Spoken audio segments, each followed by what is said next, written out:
शंकराचार्य के हिसाब से ये जो दुनिया हमारी है, ये भी एक तरह का सिमुलेशन है। अंतर सिर्फ इतना है कि हम कैरेक्टर हैं और उस वीडियो गेम का रिमोट किसी और के हाथ में है। कोई हमारे साथ खेल रहा है और हमें लगता है कि मैं सीए बन गया, वहां से बटन कैसे चलाया, अब सीए बन गए, और अब उछल रहे हैं, ये कर रहे हैं, वो कर रहे हैं। अचानक उससे गलती हुई, यहां मामला खत्म। जैसे वीडियो गेम में आपसे गलती हुई, अंदर वाला खत्म हो जाता है। इतनी फानी किस्म की जिंदगी, इतनी बुलबुले जैसी जिंदगी, उस जिंदगी में इन छोटी छोटी बातों में इतना लीन होकर डूबे रहना, मेरे ख्याल से इससे खराब जिंदगी कोई नहीं हो सकती। और इसलिए जो करना है वो ये है कि जिंदगी में होते हुए अपनी जिंदगी को बेहतर कैसे बनाना है। फाइनेंशियल चीजों से कंप्रोमाइज न करते हुए अपनी बाकी जिंदगी को बेहतर कैसे बनाना है। और जिंदगी बेहतर है यानी इसके 4-5 पैरामीटर्स हैं। सबसे गहरा पैरामीटर ये है कि आपके पास जीने का कोई पर्पस है या नहीं, और है तो कितना बड़ा पर्पस है। कुछ लोगों के पास होता है, मुझे सबको हरा देना है, फर्स्ट आना है, 1 करोड़ कमाना है, ठीक है, पर्पस है, पर ये पर्पस बहुत दूर तक हेल्प नहीं करेगा। इससे बेहतर पर्पस होता है एक समय के बाद कि आप अपनी क्रिएटिव इनसाइट को आगे बढ़ाएं। मैं ऐसे कई सीएस को जानता हूं जो सीए हैं, पर उनको लगा कि मेरी जिंदगी इतनी सीमित नहीं है, मुझे कुछ और करना चाहिए। तो उनमें से एक शेखर कपूर बन गया। उसने मिस्टर इंडिया फिल्म बनाई, बैंडिट क्वीन बनाई, कितना कमाल किया। एलिजाबेथ फिल्म हॉलीवुड में बनाई। वो चार्टर्ड अकाउंटेंट है, पर उसको एक दिन समझ में आ गया कि मेरा सीए वाले काम से ना जिंदगी कमाल की नहीं हो पाएगी। ठीक है, मैं कुछ कुछ कर लूंगा, लेकिन वैसी नहीं हो पाएगी जैसे मैं चाहता हूं। और बहुत सारे सीए हैं। एक सीए को लगा कि मुझे देश को भी सुधारना चाहिए, वो सुरेश प्रभु बन गया, रेल मंत्री बन गया। एक और सीए को लगा कि मुझे एक नई पॉलिटिकल पार्टी में ईमानदारी का संदेश लेके जाना चाहिए, वो राघव चड्ढा बन गया। इतने सारे सीएस हैं। कोई पॉलिटिक्स में आ गया, कोई उद्यम में चला गया। एक सीए बाहर से पढ़ के आया, उसको लगा मुझे तो मीडिया की दुनिया को रेगुलेट करना है, अच्छा बनाना है। उसने एक मैगजीन शुरू की, इंडिया टुडे, और धीरे धीरे वो आज तक का मालिक बन गया। अरुण पुरी, वो भी सीए है। क्यों सीए होके ये मान लेना है कि मेरी जिंदगी इतनी ही है। एक यंग सीए सिद्धांत चतुर्वेदी फिल्मों में इतना सुंदर एक्टर बन के आ गया है। अभी वो गली बॉयज में आया, शानदार एक्टिंग करता है। एक सीए को लगा कि मुझे केवल अकाउंटिंग नहीं करनी है, मुझे तो कुछ बड़ा काम करना, स्टार्टअप करना है, वो मोतीलाल ओसवाल बन गया। इतने बड़े बड़े सीए, कुमार मंगलम बिरला एक सीए है और सीए से पूरा साम्राज्य खड़ा कर दिया। एक सीए को लगा ये सब छोटा है, मुझे देश के लिए काम करना है, देश के लिए मर मिटना है। और आज से 2 महीने पहले उसने देश के लिए अपनी जिंदगी बलिदान कर दी। कर्नल मनप्रीत सिंह, जो कि सीए थे, वो भी चार्टर्ड अकाउंटेंट था। मेरी पहली आपसे गुजारिश ये है कि सीए बनने के बाद अपनी क्रिएटिव इंस्टिंक्ट को मरने मत दीजिए। कुछ क्रिएटिव, कुछ भी हो, वो क्रिएटिव हो सकता है कि आपको पेंटिंग करना पसंद हो, आपको पोएट्री पसंद हो, आपको फिल्म बनाना पसंद हो, फिल्म देखना पसंद हो, कुछ ऐसा। क्योंकि जो क्रिएटिव नहीं है, कई थिंकर्स कहते हैं कि जानवरों के पास भी 5 सेंसेस होती हैं। मतलब सबके पास नहीं, लेकिन जैसे गधे के पास है, गाय के पास है, भैंस के पास है, 5 सेंसेस हैं। हमारे पास 5 सेंसेस हैं। तो वो कौन सी चीज है जो मनुष्य को उनसे अलग करती है? तो वो क्रिएटिव सेंस है।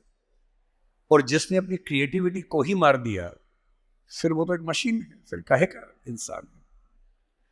इसलिए मेरी पहली गुजारिश आप सबसे ये है कि सीए होते हुए कुछ ऐसा क्रिएटिव शौक पाल लीजिए कि दिन में 1 घंटा मस्ती से गुजार सकें उसमें। वो कुछ भी हो, फिल्म देखने से लेकर कविता लिखने तक, पेंटिंग करने तक, कुछ भी हो।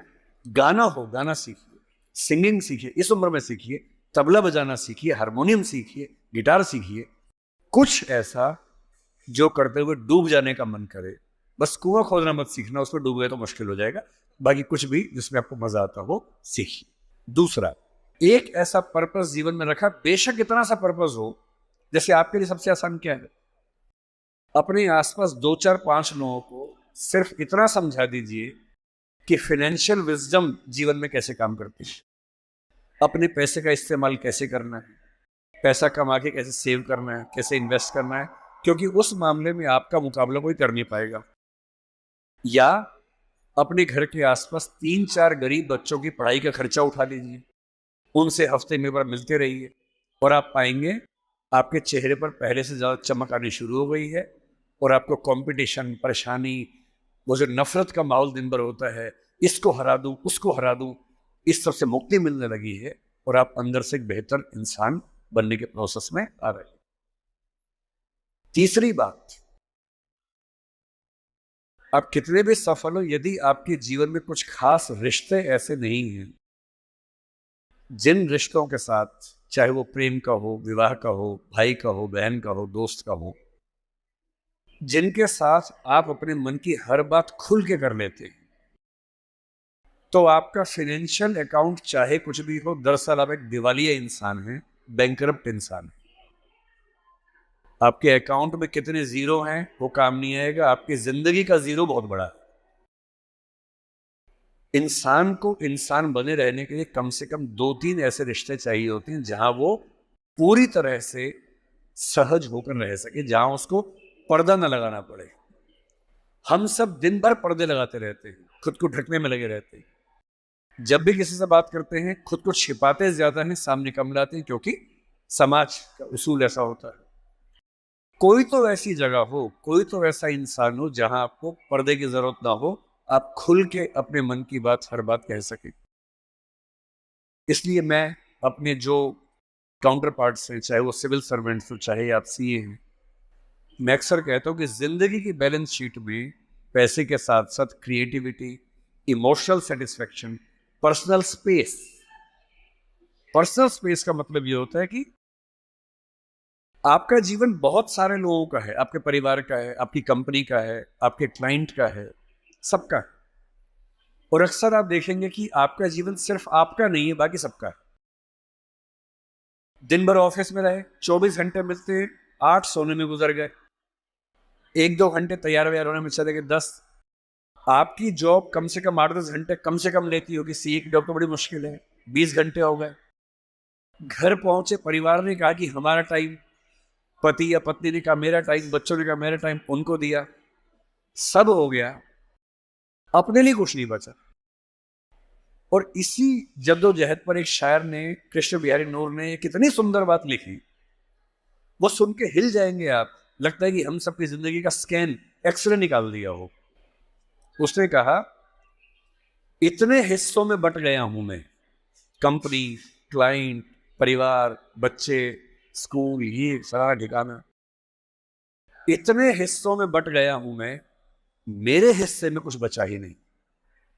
जिंदगी से बड़ी सजा ही नहीं, और जुर्म है क्या पता ही नहीं। तो जब जिंदगी के अपने हिस्से आप बांट रहे हो सबके लिए, हो सके, मैं तो करता हूं रोज, हो सके तो रोज कम से कम आधा या 1 घंटा सिर्फ अपने लिए रखना है, जिसको मी टाइम कहते हैं आजकल के लोग। वो मी टाइम कैसे आ सकता है? उसका एक आसान तरीका ये है कि जब आप घर से ऑफिस या ऑफिस से घर जाएं, अगर खुद ड्राइव करते हैं, वो मी टाइम हो सकता है। उस समय फोन को ऑफ कर दीजिए, अपने आप से बात करते हुए चलिए, अपने आप से सवाल, अपने आप से जवाब, अपने आप से ठहाका मार रहे हैं, कुछ सोच रहे हैं, उधेड़-बुन में हैं। अगर वो नहीं मिलता टाइम, तो घर पे या ऑफिस में कुछ आधा घंटा निकालिए, कागज पेन लेके बैठिए, कुछ पॉइंट्स नोट कीजिए, और रोज सोचिए कि आज का दिन मेरे जिंदगी को किस तरह से कंट्रीब्यूट करता है, अगर करता है या नहीं करता है।